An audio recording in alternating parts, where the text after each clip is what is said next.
Hello and welcome to the Opus Wealth Style Podcast. I'm your host today, Evan Wohl, and I'm joined with my good friend and longtime client, Ryan Spicer. Ryan, thanks for joining us today. How you doing? I'm great, Evan. Thanks for inviting me to join. It's good to see you. Yeah, glad we're doing this. This is a long time coming. So I have the large majority of my clients are in the digital media ad tech space, and Ryan is an expert in the industry. And so I've heard anecdotally throughout the years what's going on across the industry. On LinkedIn, I'm hearing all the acronyms of CTV and OOH, et cetera. And so want to just get someone who actually knows what's going on within the industry and find out or have a conversation about how has things changed over the last 3, 4, 5 years, and maybe a little bit about what we foresee going forward in the future, and maybe what you wish for. But let's just start there. So, Ryan, maybe share with our audience a little bit about your background, what it is that you do, where you came from, and what Atmosphere TV is doing these days. Sure, absolutely. I am currently the chief revenue officer of a emerging media company, Atmosphere TV. I've been here for about 3.5 years and came to Atmosphere after about 18 years in the media business, primarily at two what has largely been, major media companies at the time. I was at Viacom a number of years ago. Viacom is now part of Paramount. And then for a long time at what was Turner and is now part of Warner Brothers Discovery. So And now they're trying to I, buy. Now Paramount's trying to buy yeah, Warner. exactly. Look at And that. now Paramount's trying to buy Warner Brothers Discovery. So if you're asking what's happened in the last 4 or 5 years from a business standpoint, that sort of volatility or changing and evolution is very much a big part of it with traditional, long-standing media companies, which were very, very defined for a long time, Hmm. have very much over the last 10 years and more acutely over the last 5 years been completely disrupted and changed and evolved. So let's talk about like how long were you at Warner? I was at Warner for almost 15 years. Yeah, a long time. So and you've been at Atmosphere TV for how long? About 3.5. How are the two? Obviously, they're very different, but Yeah. how are they different? Like day to day, like working with a big corporation, more Atmosphere TV is obviously smaller and more nimble. But been the big difference between the two? There's a lot. I'm trying to think of what to kind of focus on, but essentially, at Atmosphere TV, we built something that was differentiated in the marketplace as it relates to video entertainment. And, Turner, what became Warner Media, and then eventually Warner Brothers Discovery now, is a legacy media company that, as far as now, the mashup of what was Turner, Warner Media, and Discovery, two distinct and very big traditional media companies that were rooted years ago with their history of live linear television and then evolved to grow and expand to provide, really just being entertainment and video companies. Or I would say video companies, and then in the case of Turner and Warner Media, obviously studio and movie, but entertainment companies that were largely rooted in traditional forms of media originally, live linear television, movie studios. And then I'll never forget, one of our president of sales one time made it clear at Turner at the time, like, we're no longer a Turner Broadcasting. We are a video company. And that meant that providing that video in a, evolutionary process in all the places where people were watching video. Because if you think like, we in the business, we talk about, to your point, the acronyms and all these things, but largely what has just happened is over the course of your and my lifetime is when we were born and when we started, there was one primary way to watch at least video on a consistent basis, and that was television. And then there were Mhm. obviously movies. And largely what has changed is the ability through which you watch video has changed to all these different platforms, right? And the different types of screens through which you can watch essentially the same thing, but in different places and at your discretion. So again, dating myself, you watched Friends on Thursday nights Mhm. and it Mhm. aired at 8 and finished at 8:29, 8:30. And if you missed it, you missed it. Right. Now you have the opportunity to watch not only full episodes, snippets. You build memes so largely that's what's changed. And then within the business, obviously, as I said, we get into the acronyms and changing all those different things, but essentially the businesses that have changed have just followed that fact and have continued to evolve and change and try to adapt. The fact that there is, the fact that you can watch video in more places at your own discretion means that you need to develop video for those individual environments at different links for different purposes, right?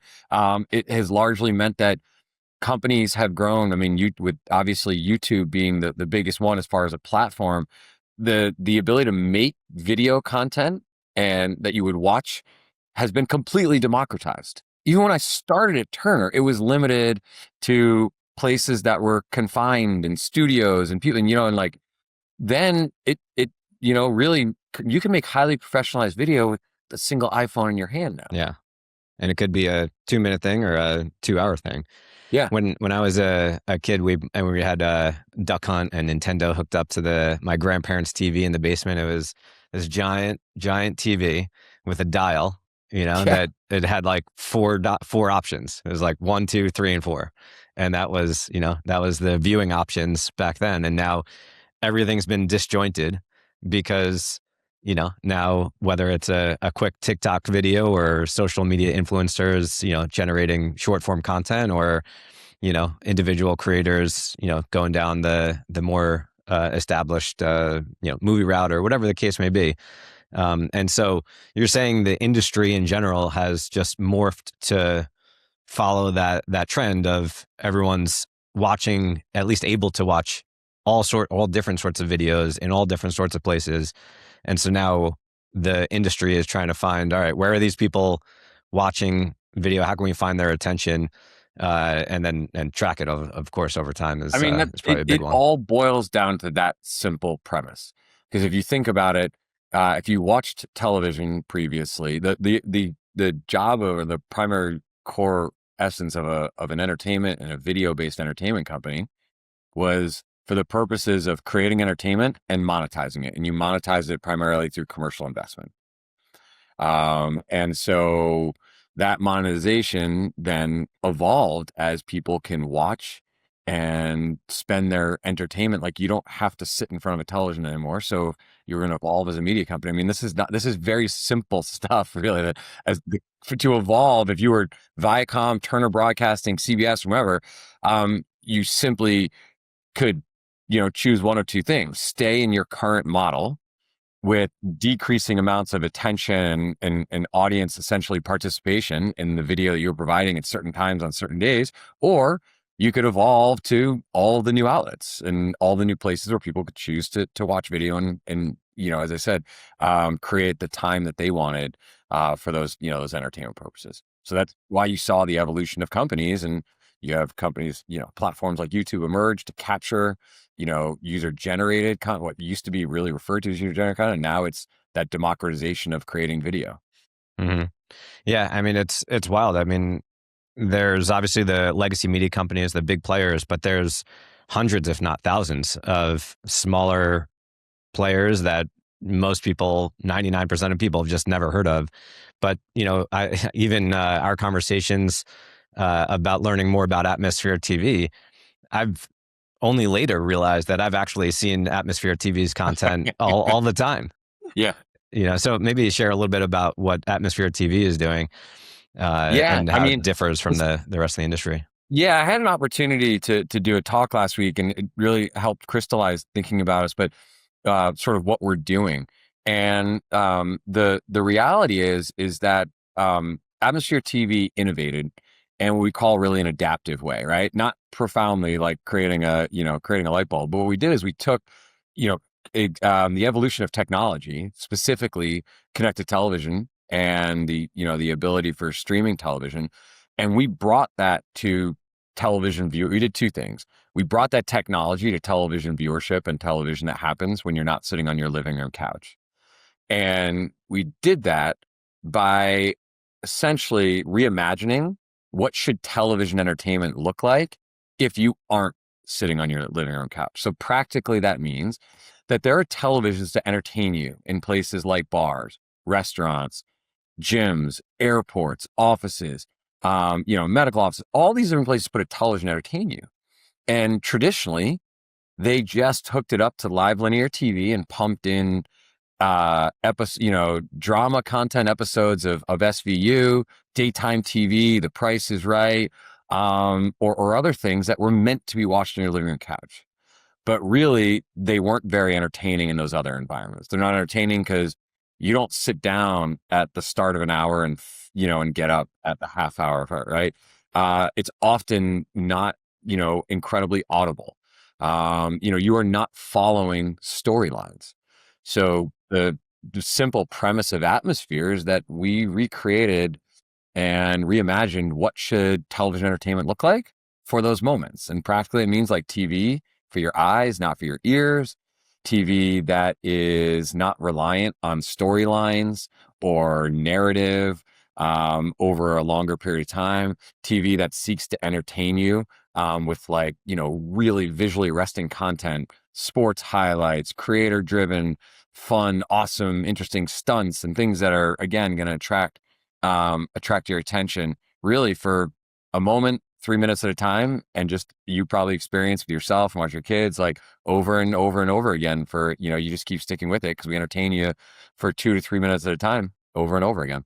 Yeah. The ones I love the most are the skiing and snowboarding at the top of mountains, and Yeah, I that's could just watch Alpine that stuff TV, all day. right? So we Yeah. have Yeah.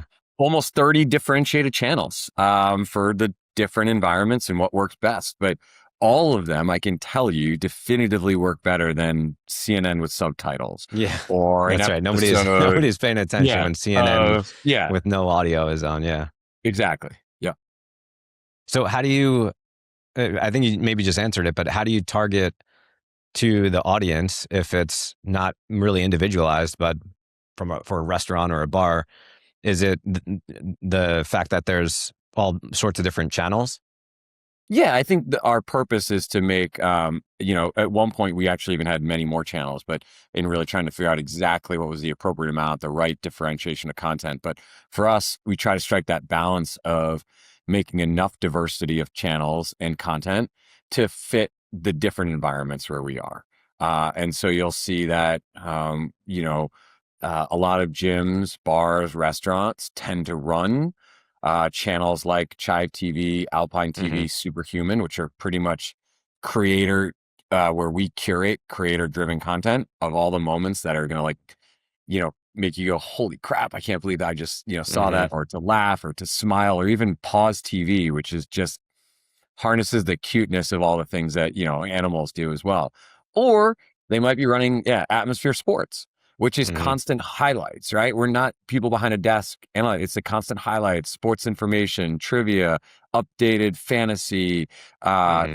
stats. This player, transferred to this school, this coach, left and went to this program. Like all that information you want as a sports fan. Because the Hmm. reality is that the one thing that does translate from watching inside your couch, like inside your home and on your couch, to an environment outside your home is live sports, right? Those translate to Hmm. both. Hmm. But live sports are only on about, at best, 25 to 30% of the time. So we are a great programming option that's better, more entertaining, intended for those environments. Um, Especially when sports isn't on. And even when it's on, whether it's one of our entertainment channels or especially our sports channel, it's a great complement for many environments that probably have multiple TVs in a location Hmm. that are Hmm. tuned. I used to be a huge Chive fan. There you go. Used Yeah. probably more than I'd like to admit, but not anymore. But 10 years ago, and do they even still have an app? I don't know. Yes, but and so Chive is part of our founding story. The founding story for us is our two founders who built the Chive. Were in a bar, saw CNN streaming with subtitles and Judge Judy on mute, and realized and thought that all the amazing video content that they had to Chive would make a better experience. And that was really the germ of the idea that became Atmosphere. Cool. I didn't even know that. So Chive TV is very distinct in content from what the legacy Yeah. Chive brand was. Yeah. But it's really wonderful how it helped bore out what is now Atmosphere. Yeah. Pretty interesting. Yeah. So that's how the industry has evolved over time because of just all the different ways to consume media. What about AI? Like over the last since ChatGPT 3 was came out, which I think was 3, 4, 5 years ago. Like, seems like a lifetime ago, but it wasn't that long ago. How we're starting to see how industries are starting to evolve, and it's only now. But what about digital media, ad tech? Like, how has that impacted things, at least up to this point, and then maybe we'll take some guesses on the future. Yeah, the reality is there's probably a whole host of different examples I can bring up where it's impacting in different ways and is slowly emerging.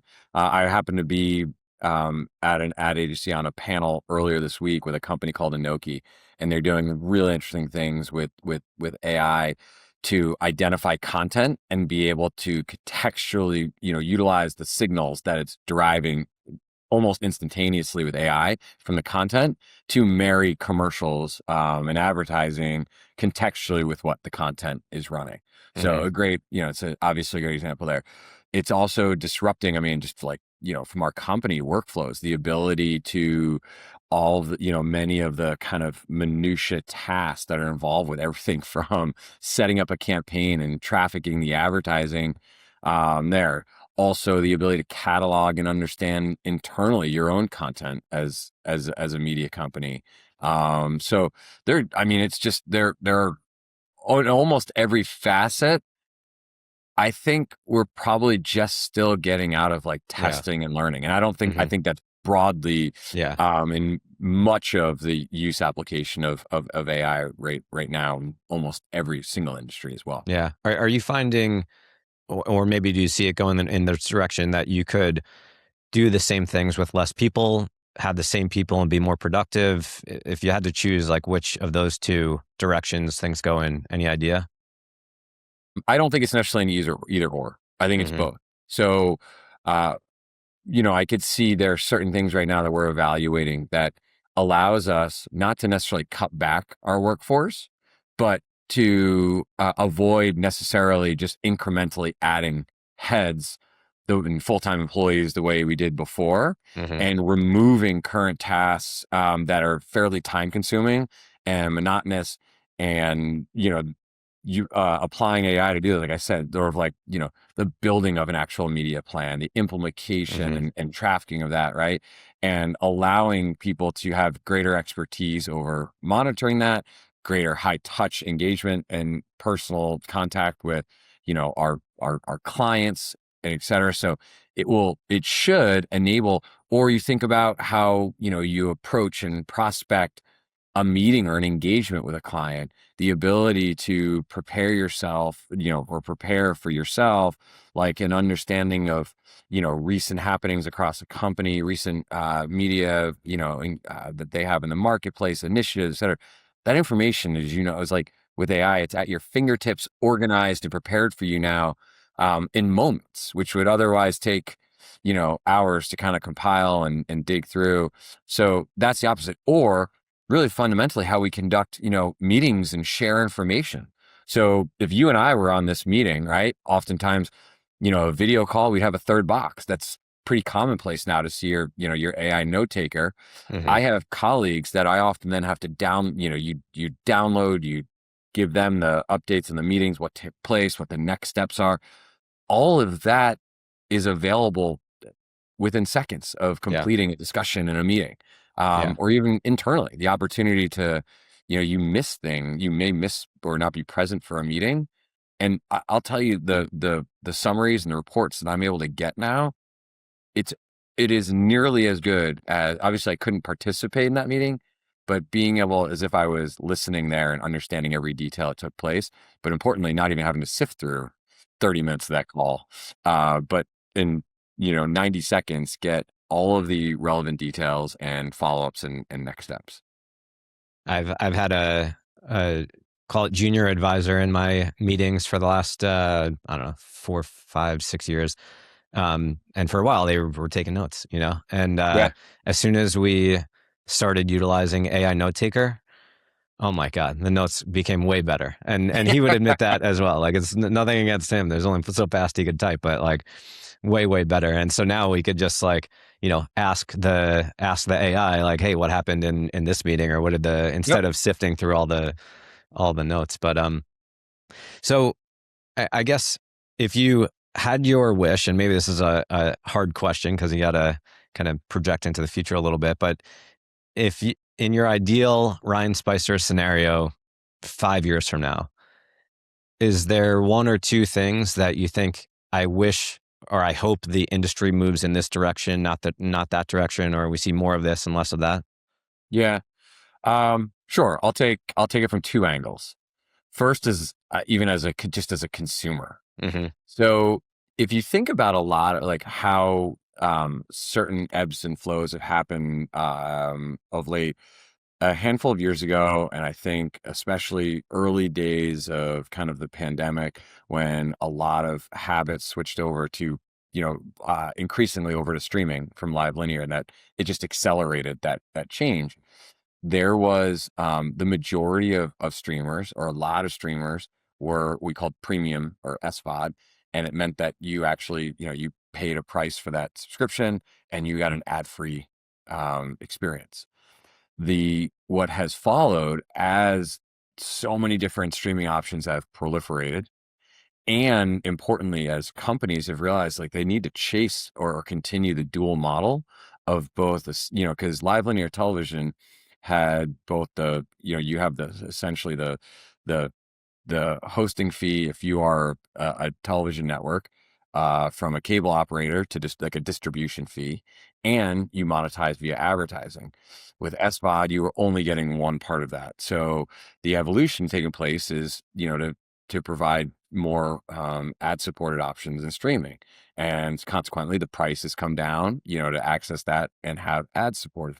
The problem is consumers have, adopted more ad supporting options, is so much of that content wasn't built like live linear content was built to have commercial interruption. And I don't know if you're like me, but a lot of times when I am watching streaming television now, be it, an individual streamer that those moments of commercial interruption now, oddly, while they're more dynamic and they're happening from technically, and I'm getting a more targeted ad, Yeah, more suppose customized to you. Yeah. that, yeah, it's more customized in a lot of ways. It's actually a more jarring commercial experience because you'll be in the like this high stake moment of a dramatic episode, and then bam, it just awkwardly cuts to a commercial or two.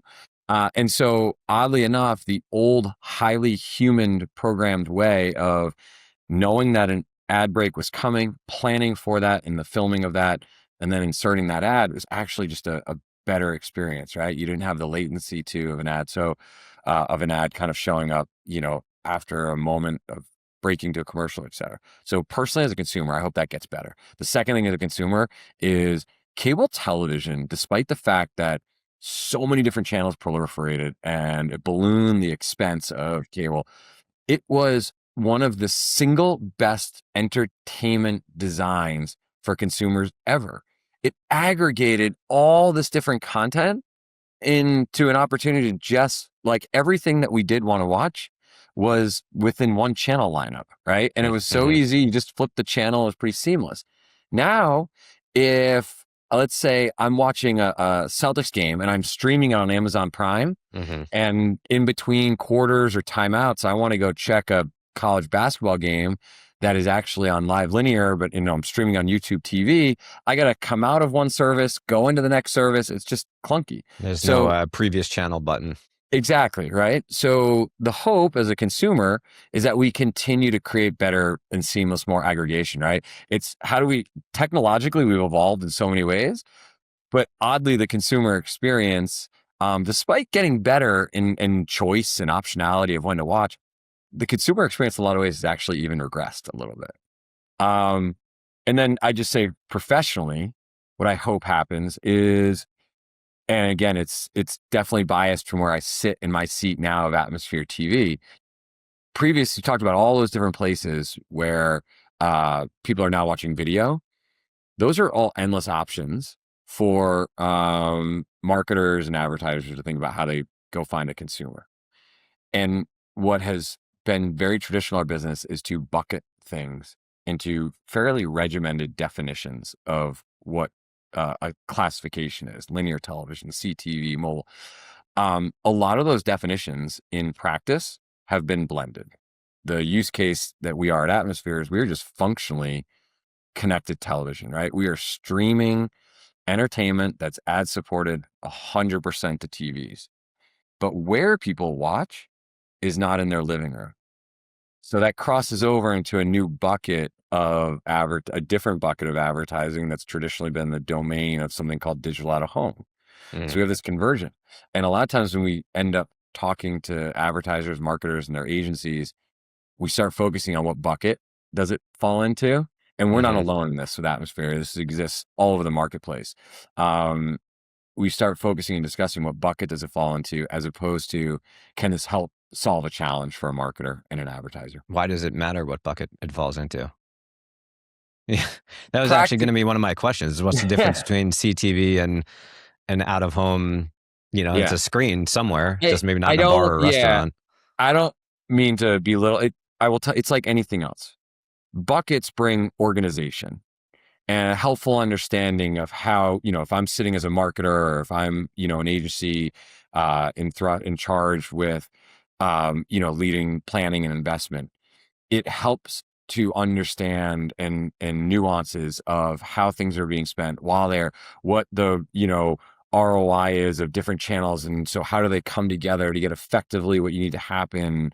And traditionally in the past, those buckets might often require different formats, right? So traditional bucket of what was out of home, right? That was actually static. It was something that you literally rolled with glue onto a billboard, right? Years ago. Whereas video was something that you were, was a video asset of 15 or 30 seconds in commercial length, and you physically shipped it to a broadcast network, Mm-hmm. and they trafficked it to run on air. Like, so that these buckets were very intentional for a long time. What has changed is that things have just become blended. Now, especially when you think about video, the same 15 or 30-second spot that for decades only aired on a television can now air on what is essentially a billboard, Mm-hmm. or on a mobile phone, or on a television in a bar, or in your home. Yeah, or a bus stop with a screen. Yeah. Yeah, exactly. And so then as a marketer, you need to think about, what's that consumer interaction? Is it Mm-hmm. that place in the bus stop, that's just rotating advertisements. Whereas other places you prefer because it's a content experience. Someone is sitting there watching, right? And that's, so for us, we're like a content experience. People are watching, and it's ad interrupted, just like, most other content, all other content video experiences. So the buckets I don't mean to, trivialize it. The buckets often existed for very, very good reason. Mm-hmm. But like a lot of things, when technology and businesses and things evolve, Mm-hmm. there's still a legacy part of those buckets that I believe inhibits the opportunity to move fast, to do things that are beneficial for brands and for marketers in particular. Yeah. And so, maybe in our last little bit now, let's shift gears. I want to talk a little bit more personal. So you've got three young kids, although older than my three young kids. So Okay. what do the future is very uncertain, right? We're a little closer to retirement, so we're just trying to get there before the AI robots take over. What do you think the future looks like for our kids? Like, I don't know if you're necessarily having conversations with your older kids just yet on what to study in college, but Yeah. how do you think about, what guidance to provide them if they're going to listen to you at all, and just what their futures might look like? Yeah, it's a really great question, Ev, and I'll tell you, I hadn't really given that much thought to that for a while. My oldest is a freshman in high school now, and so that kind of crossed a little bit of a notable moment in age. And my next one is kind of isn't far behind him, and so and then obviously as AI, I have given it a lot more thought recently, and I think over the last few months, I've come to a few personal conclusions. They're just my own, and they're definitely not and they're rooted in a couple things. Primarily has to do with the element of humanity. And we will continue to, I mean, technology will continue to develop at like a warp speed. It has in our lifetime and will only do it faster as the implications of AI. I mean, there's a wonderful post by a founder yesterday. She talks about like, we don't have a clue and can't even comprehend how impactful AI is going to be. And yes, there are those feelings of doomsday, but I think what will never disappear is the value of not just sort of human connection, but the impact of humans and collaborative work and insight and consultative and strategic, advice and partnership. Like those will not ever be fully and completely removed. So where I'm going is I think my ultimate advice to my kids is I want to raise children. I want my hope is if my wife and I do our job where we can have influence on, it's that they are really comfortable being around other people. They are comfortable communicating with people. They think critically. They are excited to engage with other people and be parts of, things of community. So everything from teams to other stuff where they can build that and participate in stuff, I think is really important. Everything from as simple as learning how to greet someone, look them in the eye and shake their hand. So simple and old in a way, but to being able to converse and engage. So like, if we're out to dinner ourselves or another family, that we're not sitting on devices, that we're taking the Hmm. opportunity to talk about topics and critically think about things like that. And then, even further thinking about sort of from an education standpoint, um, I was really lucky. I went to an amazing liberal arts college, and that education has had a profound impact. Its essence is about learning how to learn. And really what it just motivated me personally, and I saw a lot of, other friends and students, it just motivated you to be curious and motivated you to interact with other people around you and to not just be sort of, an idly watching things, but to actively engage and participate and to challenge the way you think or critically engage someone, or, kind of pursue the understanding of something and so I think that type of education and the ability to think, to critically evaluate things, to lean in and be participatory is how where you go and what you study from there. Like, I don't know. I don't think Hmm. anyone Hmm. really say, oh, Yeah. go study that, like go study computer science like it was, 15 years ago. Hmm. That's your ticket or be an engineer. I don't know that anyone can really confidently share those answers now. I think you got to go step back and fundamentally think about critical thinking skills, I could be wrong, but I really don't believe we're going to lose the fundamental elements of kind of humanity and the ability to, and in fact, I think that those qualities from everything from the ability to lead, the ability to, connect people, the ability to share, as I said, critical insights and thoughts are going to become even more important. Yeah. The And ability to communicate, motivate, inspire.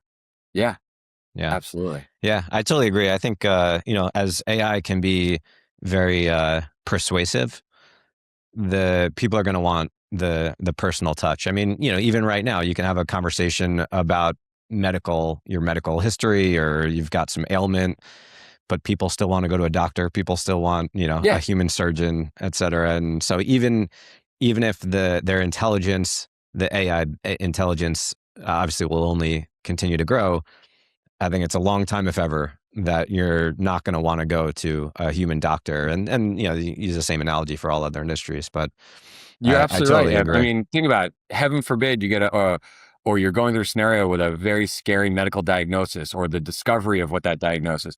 I will want the most advanced technology to Hmm. figure out what's going on with me, Hmm. but I won't want it filtered through a, automated, through an automated system or some type of, obviously like, robot or something. Like I'm going to want to talk to a human who understands and can relate and can share some compassion as part of it. Yeah. I think we all, I mean, I'll speak for myself. I'd go back and forth. I'm certainly way more on the optimistic side. I like the phrase that I heard from Elon Musk that it's better to be optimistic and wrong than pessimistic and right. Just for I would agree. just for Yeah, I wouldn't say I agree a ton with Elon Musk, but yeah, that is apt for sure. yeah. But so I think there's more good to come in the future, and there will be social unrest because jobs will change and people Absolutely. will have to adjust.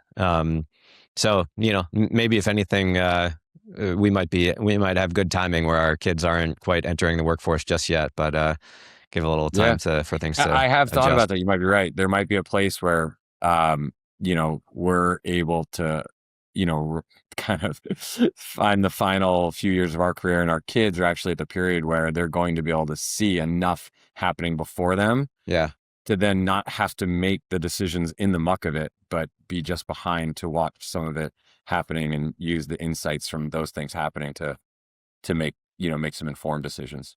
yeah. Well, certainly very interesting. I'm interested a lot in all that science and technology stuff, so I keep a close eye. So, all right, the last question, and this one is super personal. Oh, gosh. Why do you work, and why do you work so hard? That's a great question. Um, why do I work? Um, I work for two reasons, I think. The first being for the self to fulfill that self kind of motivation of curiosity and accomplishment. Hmm. I know right now, personally, why I work right now is I made a very intentional and specific decision to leave working at bigger companies to have an opportunity to be have a significant impact on architecting and building something that didn't otherwise exist. And I that's more, and I work so hard, I think, because that's the only option right now. I think, I'm fortunate to have built what I think is a pretty strong work ethic throughout my life. And, my athletic background really helped drive that. But I work so hard for two reasons. One, um, to in this particular instance right now, to see through the opportunity to build something, an architect. We use the word manifest here at Atmosphere a lot. We're manifesting something that doesn't otherwise exist. Like we're trying to create something that we can't quite see yet, or no one else can quite see. And so that's the beauty of it. To me, I get incredibly excited and personally inspired by the opportunity to manifest something right now. Yeah, Um, that's the answer right there. and that's the answer. But I will also say, like, it's partly driven as well by my family. My father, I'll never forget, my father looked at me when I was 16 years old and he said, every parent's dream is to provide an opportunity for a better life than they had for themselves. And my dad's parents cumulatively worked, like, in his life, roughly about 4, 5, 6 jobs at a time between his two parents, doing different things, very much sort of like a blue collar upbringing. And my dad's goal was to, kind of move out of that, and largely did. And yet my parents often very much worried about money. And I feel insanely blessed that my wife and I have been able to, give our children opportunities. I lived a great childhood, but I didn't get on a plane until I was 17 years old. And my kids have seen, a handful of countries around the world, which Hmm. is amazing and wonderful and Hmm. super blessed. Hmm. So I'm motivated, again, for my wife and those three kids, for us to create a life for them, that they feel comfort and the opportunity to explore, and without kind of concerns of financial constraints and certain, at least at a base level. Yeah, I love that. May we all find more confidence and mission and purpose in life, and create better lives for our kids.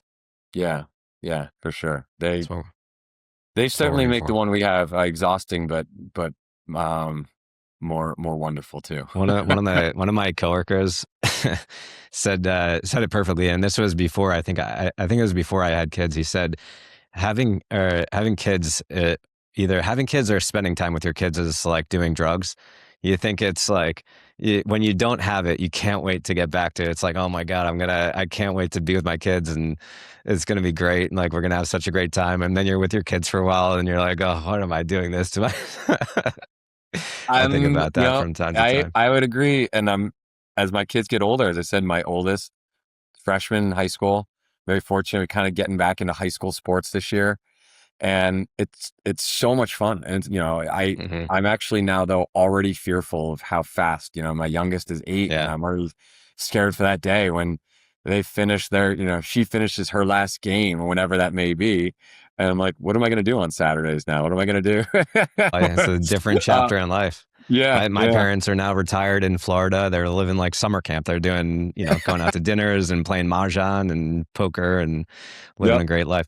I went to my 6, almost 7-year old's school today for it was called a writing celebration. It was cool. the sweetest thing. It was so cool. I actually, this always happens to me. I always like, oh, it's another thing I got to go to, and then I go, I'm like blown away, like, and I forget, like, seeing him there singing songs with his little classmates. I forget how little he is. Yeah, yeah. Seven And years how old, but awesome that, like, how you don't remember at that point realizing how awesome life was when you get to yeah, class and you're singing songs, you're doing art an yeah, hour a day, like yeah, pretty awesome. I would, again, maybe that's what your parents have kind of rediscovered too. So yeah, we should all yeah, be so fortunate to have that opportunity when we're young and when we're old. yeah, absolutely.